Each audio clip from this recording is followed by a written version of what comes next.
An early morning to remember. That's what I've titled this video, and it certainly was for me. An early morning to remember. Went out, took some photos. I could think of no other place but to be photographing the naturescape that was in front of me. About 3 a.m. woke up, turned the lights on, had a coffee, croissant, grabbed my Nikon D500, my Tokina 11 to 20 mil, put in my camera backpack, and off I went to Brighton Park. Brighton Park is a great place, and this tree here that you can see is a great tree to photograph. But the problem is at night time, there's all the lights from the Houghton Highway that just shines on it. So the tree ends up being a very orangey color.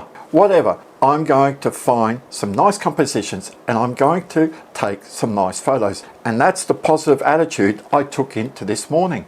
So when I got there, I looked at it and I'm like, wow, there was a lot of clouds around, but the clouds were moving and they were just swirling in the sky. And I'm like, wow, this is just so nice. So this video, I'm going to show you how I took some photos. Because it was quite dark, I thought like, well, if I'm just relying on the ambient light to photograph my subject, it's going to be quite dark. And in Lightroom, I'm going to have to do a lot of work bringing up the shadows, but I'm still going to find hard separating my subject from the background. And this is where light painting comes from. I've always got my trusty torch. Now when I do astrophotography and we're photographing the Milky Way with, let's say, an old car, I normally use lume cubes. And these are put on light poles, and they're there all the time. So they give me ambient light all the time. Very easy to photograph. But when you're using a torch to light paint, it's a hit and miss affair. Don't ever let anybody tell you that, oh, just one go, and it'll be right, because it won't be. You're going to be taking at least 3 or 4 shots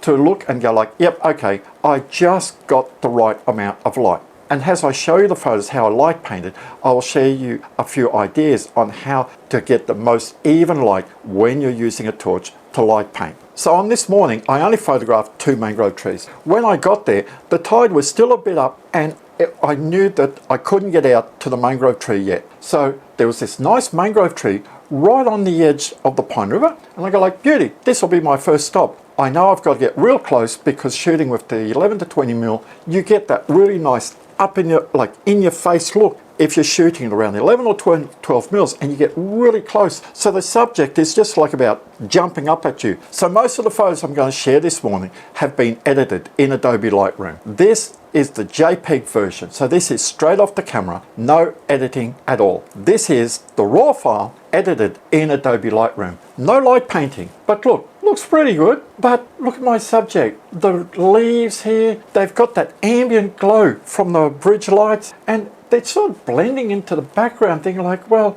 I can make this better by using a bit of light painting. And that's exactly what I did. I used my torch and I painted the foreground, painted the tree here. Doesn't this look much better than this? No light painting, light painted.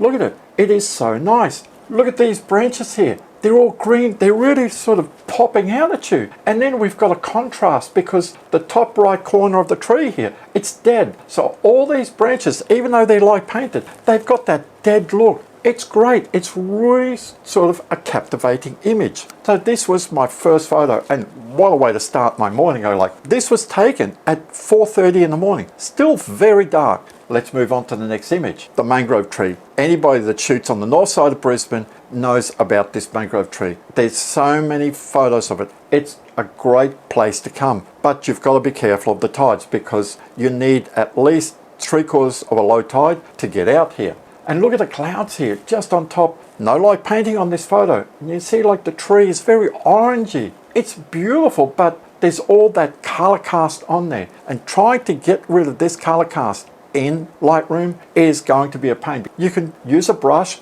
over the image, but there's all these little holes here. Now, as soon as you start using a brush, you're going to be affecting your background. Much better to light paint your image. This is light painted. No light painting? Light painted. This looks so much better. Because I've light painted, I've got just a little bit of the tree reflecting in the water here. Now, I moved around. I said like, okay, I've got one shot. Does there only need to be more than 1 or 2 photos? Not really. So I just moved around this tree, and that's all I did on that morning. I just moved around because the light just kept changing. And this is something that you have to be mindful about. When you're taking photos, don't just be like a horse that has these blinkers on. Look around you. For me, I was looking at the clouds and looking at the light, and I could see it was moving. So that's what I did on this morning. I just kept moving around, following the light. And so I moved around a bit to the left here, and this image still, no light painting, looks really nice, but that orangey glow really distracts it. Now I can see the green leaves and all that because I've light painted my subject. Talking about light painting, I use a torch. It's a 2-stage, so I've got very bright, like if I shine, I don't know, you can see up against the wall there. That's high power, that's low power. Now, what I was doing is I was using high power because I was a bit of a distance, but going very wide like that. If you're looking for a torch to light paint, this is a torch that you want. A torch that has an adjustable beam like this. So I open it up quite wide. I'll demonstrate like on the wall. I was just running very slowly around. 30-second exposure, so I was light painting the tree for about 15 seconds, just going very slowly around the front like that, and then up the top of the tree. From here, I moved. Look at the light now. Now we're up to 5 o'clock in the morning. Still half an hour before sunrise. The light is just changing. And can you see the clouds? They're coming pink and right up above the tree here. I can see just a bit of blue sky. The light was just changing, and like the tide started to go out. No wind. I had the perfect morning. And that's why I've titled this video, A Morning to Remember. There was just not a breath of wind around. It was just so calm. You can see light painted, looks really nice. Just 6 minutes later, I took this image here. This image, JPEG, no editing. I want to show you this because I want to show the power of RAW, of editing a RAW file. This is the RAW file edited in Adobe Lightroom. Look at that. Now the orange clouds that you can see just above the horizon there, that was just low-level cloud, but the orange there is from all the street lighting or the residential lighting just bouncing off the low clouds. So we're just getting that nice orange.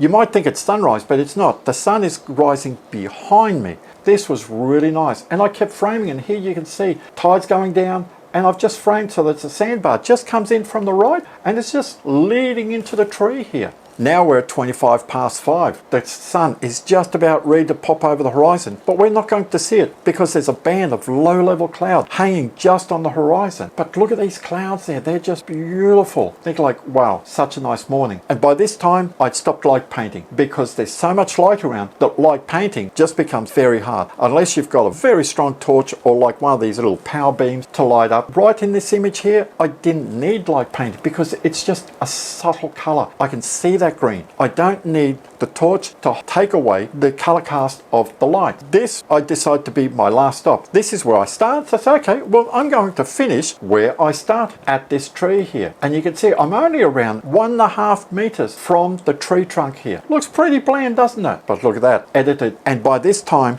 I put a circular polarizer on my camera. Why? Because there was enough light and I wanted to get as much detail from the sky as possible. And that's what a circular polarizer does. You can get so much more detail out of the sky with a circular polarizer. So by this time it's 5:30, just 5 minutes after the last photo. That's it. I've been here for quite a while. I'm going to go home, have some breakfast. I packed everything up, put it in my backpack. I'm just starting to climb the rock wall and I look up the clouds. They're like doing a stargaze. They're just streaking.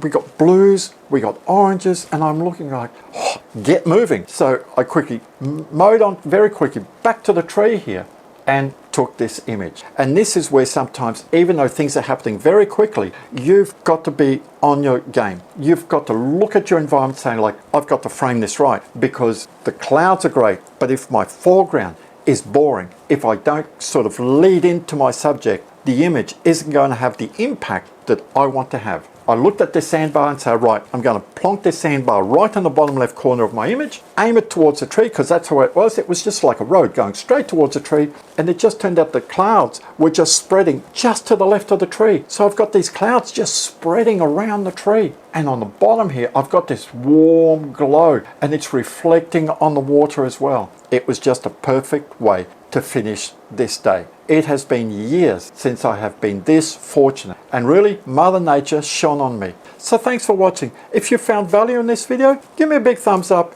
If you haven't subscribed to my channel, please do. It really helps me out. Stay safe, enjoy your photography. I hope these photos have helped you understand. I hope these photos has given you some ideas on composition and also how to light paint your subject at night time. And I'll see you next time.